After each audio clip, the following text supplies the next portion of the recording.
Assalamualaikum warahmatullahi wabarakatuh. Untuk pelajaran hari ini masih melanjutkan pelajaran yang kemarin, yaitu beriman kepada malaikat Allah. Melanjutkan yang kemarin untuk poin B, mengenal malaikat Allah dan gelarnya. Sebagaimana yang kita pelajari kemarin bahwasanya jumlah malaikat Allah Subhanahu wa taala itu sangat banyak.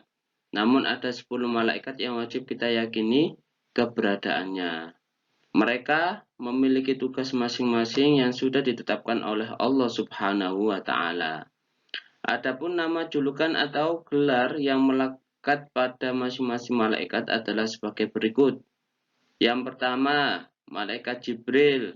Tugasnya kemarin adalah menyampaikan wahyu pada nabi dan rasul. Malaikat Jibril memiliki gelar Ruhul Kudus atau Ruhul Amin. Yang kedua, malaikat Mikail, pembagi rizki kepada makhluk Allah. Malaikat Mikail memiliki gelar Karubiyun. Yang ketiga, malaikat Israel memiliki gelar Malakul Maut. Malaikat Israfil, malaikat yang keempat, tugasnya meniup sangkakala waktu hari kiamat, memiliki gelar Sirafim. Selanjutnya malaikat Mungkar bersama dengan malaikat Nakir. Tugasnya penanya di kubur. Malaikat Mungkar memiliki gelar Mubasyar, sedangkan Nakir memiliki gelar Bashir. Selanjutnya malaikat Raqib bersama dengan malaikat Atid, pencatat amal baik dan pencatat amal buruk.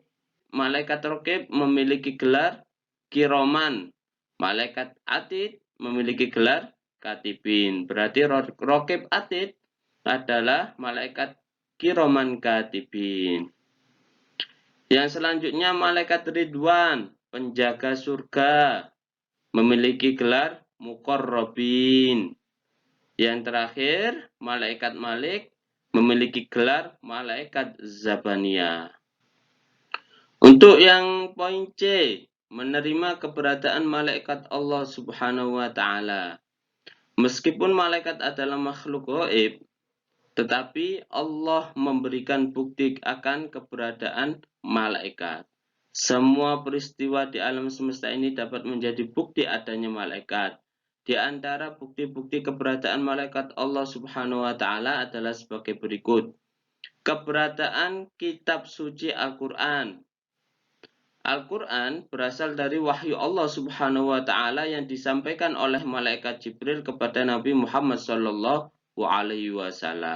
Ini merupakan bukti adanya malaikat Jibril yang bertugas menyampaikan wahyu kepada para rasul. Oleh karena itu, dengan adanya kitab suci Al-Qur'an, kita harus beriman juga kepada penyampai kitab suci Al-Qur'an kepada Nabi Muhammad, yaitu malaikat Jibril. Yang kedua, adanya hujan dan panas. Seperti yang kita ketahui, di Indonesia ada 2 musim, yaitu musim hujan dan musim kemarau. Pergantian musim ini merupakan bukti keberadaan malaikat Mikail. Hujan tidak selalu turun merata. Di Gresik Kota hujan, di Cerme tidak hujan. Di Cerme hujan, di Manyar tidak hujan. Di Bunga tidak hujan. Itu bukti apa? Bukti bahwasanya ada yang membagikan hujan itu, yaitu malaikat Mikail. Ada wilayah yang hujan, sementara wilayah lainnya panas. Semua itu merupakan tugas malaikat Mikail sebagai pembagian hujan dan panas. Peristiwa ini merupakan bukti keberadaan malaikat Mikail.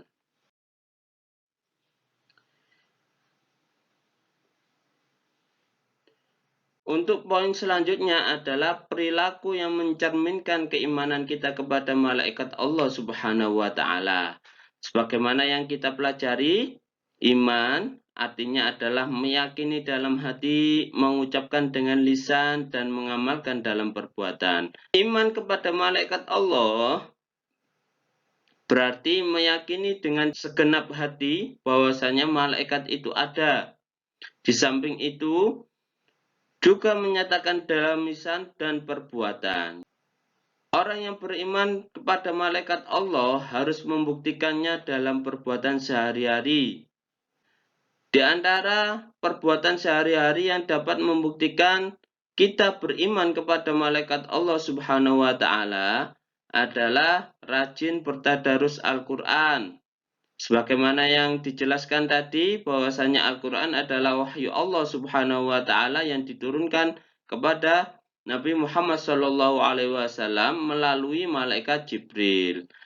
Bagi orang yang membacanya akan mendapatkan pahala. Membaca Al-Quran setiap hari menjadi bukti bahwa kita beriman kepada malaikat Jibril yang mewahyukan Al-Quran kepada Nabi Muhammad SAW yang dijadikan sebagai pedoman manusia.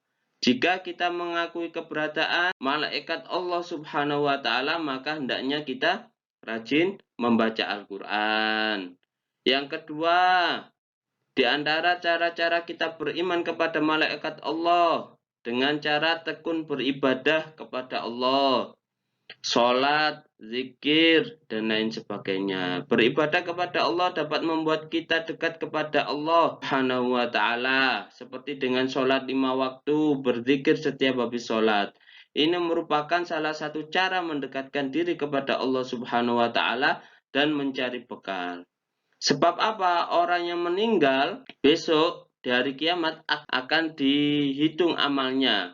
Setelah dicatat oleh malaikat Raqib dan Atid, kemudian besok di hari kiamat akan ditimbang amal perbuatan kita. Semakin banyak amal baiknya, maka semakin besar kesempatan kita masuk surga. Jika kita rajin beribadah, maka malaikat Israel akan mencabut nyawa kita dengan mudah. Ini juga kita beriman kepada malaikat Israel sebagai malaikat pencabut nyawa atau malakul maut.